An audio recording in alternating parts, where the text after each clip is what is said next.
না, দিন আসলে আমার ছিল কিনা জানি না, আমি চেষ্টা করছি জাস্ট এই এতটুকুই। না আসলে লং বাউন্ডারিতে ফিল্ডিং করলে এরকম চান্স দু একটা আসে, তো যদি মানে কাভার করতে পারছি তো এই জন্য আর কি অ্যাডজাস্ট করে মারি দিছি আর কি এই জন্য। না নর্মালি তো ফিল্ডিং প্র্যাকটিস তো একটু ডিফারেন্ট টাইপে করা হয়, অ্যাটাকিং যেহেতু আমরা লং ফিল্ডিং করি আর কি।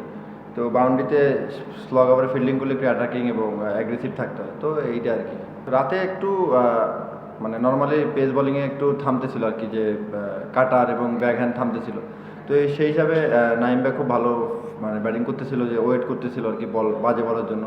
তো আমার মনে হয় রাতে সেকেন্ড ইনিংসে একটু ডিফারেন্স ছিল, বাট খুলনার ব্যাটিংয়ে অনেক ভালো মানে করছে আর কি, হ্যান্ডেল করছে আর কি। হ্যাঁ ফেভারিট না, আমি জাস্ট আমার প্ল্যানে ছিলাম এবং রিয়াদ ভাই পাশে ছিল, রিয়াদ ভাই সাপোর্ট করছে। রিয়াদ ভাই বলছিল যে নিজের স্ট্রেন্থে থাকতে এবং বলছে যে ভালো বলটা রেসপেক্ট করতে আর বাজে বলটা পানিশ করতে, জাস্ট এতটুকুই আর কি।